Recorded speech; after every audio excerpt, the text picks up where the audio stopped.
Halo sobat semua, jumpa lagi dengan Denbagose Channel. Semoga kalian selalu sehat. Sebelum mulai, jangan lupa subscribe, like, komen, serta nyalakan lonceng biar dapat notifikasinya update terbarunya.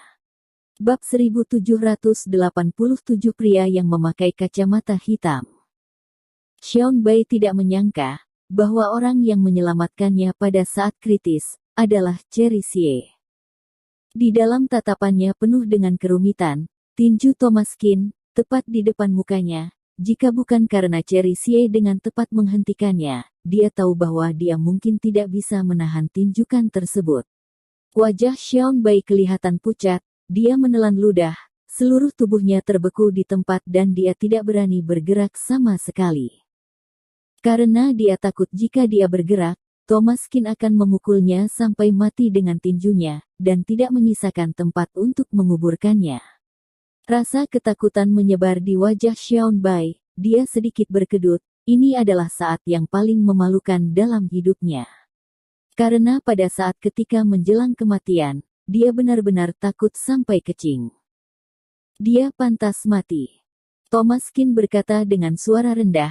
Sebenarnya dia telah berencana untuk membunuh nyawa Xiao Bai secara langsung, tetapi kemunculan Cherry Xie membuatnya menarik kembali tinjunya. Maaf, Thomas, aku tahu dia pantas mati, tetapi kamu tidak bisa membunuhnya. Jika kamu membunuhnya, keluarga Xie akan musnah.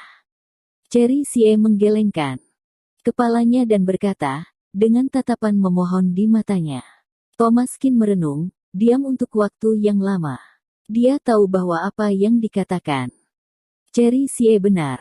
Jika membunuh Xiao Bai, maka keluarga Xie mungkin akan terpengaruh, dan keluarga Bai pasti tidak akan dengan mudah melepaskan mereka, meskipun dia tidak tahu seberapa kuat dengan keluarga-keluarga yang disebut sebagai keluarga 10 besar kota Beijing ini. Tetapi setidaknya keluarga Xie tidak memiliki kekuatan untuk melawan di depan mereka. Kalau tidak, bagaimana keluarga Xie bisa tampak seperti cucu di depan Xiao Bai?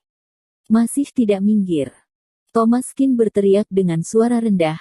Ekspresi wajah Xiao Bai berubah lagi, dan dia segera mundur dan lari dengan cepat sambil merangkak. Pada saat ini, di mata Xiao Bai penuh dengan rasa mendalam.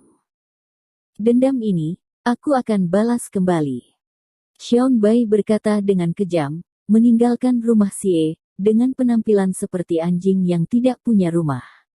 Keluarga Xie juga lega, jika Xiao Bai benar-benar mati di sini, maka keluarga Xie mereka akan menjadi sulit untuk menjelaskannya. Tapi sekarang Xiao Bai telah melarikan diri, yang berarti keluarga Xie pasti akan ditindas oleh Xiao Bai. Kemarahan keluarga Bai tetaplah bukan hal yang dapat ditanggung oleh keluarga Xie. Maaf Thomas, aku benar-benar bukan karena tidak merelakannya, aku melakukannya demi keluarga Xie. Cherry Xie berkata dengan suara rendah, tatapannya penuh dengan emosi yang rumit. Orang yang paling sedih sekarang adalah dia. Dia terjebak di antara keluarga Xie, keluarga Bai dan Thomaskin, tidak bisa bergerak sedikit pun. Tidak apa-apa, aku tahu. Thomaskin mengangguk, tetapi di dalam hatinya, dia masih terus memikirkannya, meskipun itu bukan demi Xiao Bai, tetapi dia masih menghalangi di depannya. Aku pergi dulu, setelah kamu mengurus urusan keluarga Xie, barulah datang mencariku. Setelah Thomaskin selesai berbicara, dia meninggalkan rumah Xie. Pria adalah hewan sentimental, bahkan Thomaskin pun tidak terkecuali, bukan karena dia tidak percaya pada Cherry Xie, tetapi hanya karena dia tidak bisa menerima hasil Cherry Xie merasakan sedikit sakit di hatinya. Orang yang paling sulit malah adalah dirinya sendiri. Ada sentuhan kekecewaan di mata Thomaskin, itu adalah pukulan terbesar bagi Cherry Xie. Dia tahu bahwa di mata Thomaskin, dirinya tidak akan bisa mencapai bentuk yang paling sempurna lagi. Dia dan Xiao Bai sudah tidak berhutang satu sama lain, tapi kehadirannya membuat Thomaskin menjadi sangat pasif. Cherry Xie juga tidak ada cara mengubah poin ini. Maaf, Thomas, aku tidak akan mengecewakanmu. Cherry Xie bergumam. Setelah meninggalkan rumah Xie, Thomaskin datang ke penjara kota Qinceng. Bagaimanapun, dia telah memenuhi harapan dan mengambil kembali totem hari kiamat, tetapi bagaimana dia harus melakukannya, dia masih belum mengetahuinya. Thomaskin membutuhkan ayahnya untuk memberinya sebuah penjelasan yang masuk akal. Langit masih biru, dan Thomaskin datang ke sini lagi, tapi kali ini, Thomaskin malah tidak melihat ayahnya di penjara kota Kinceng, tapi orang lain. Seorang pria paruh baya dengan kacamata hitam, sosok punggungnya terlihat sangat mirip dengan ayahnya, dan dia juga sangat kuat. Bab 1788 Ketua Penjaga Penjara.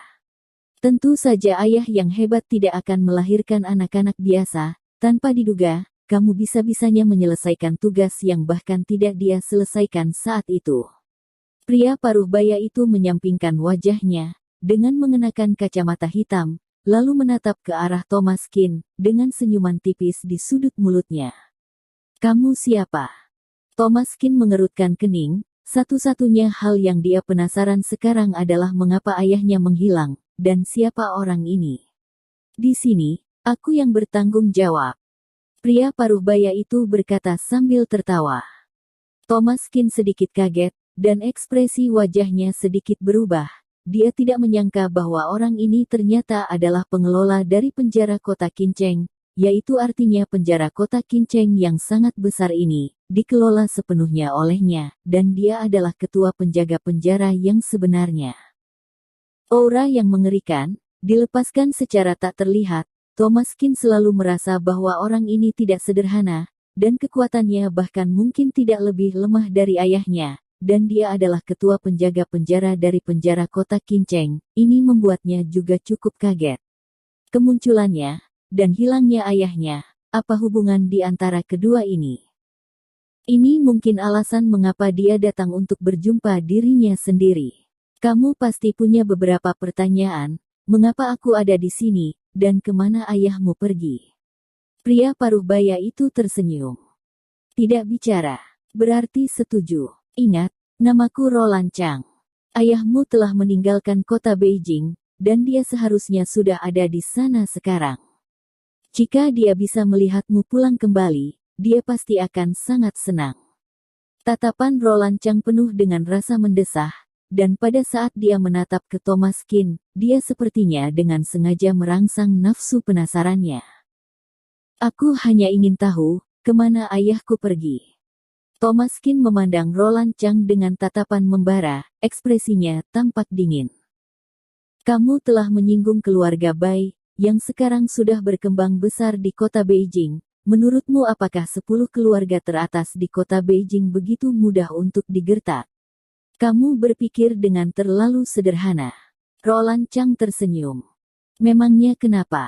Orang yang aku suka, siapa yang berani menghalangiku, aku akan membunuh siapa saja. Tidak ada yang bisa menghalangi apa yang ingin aku lakukan.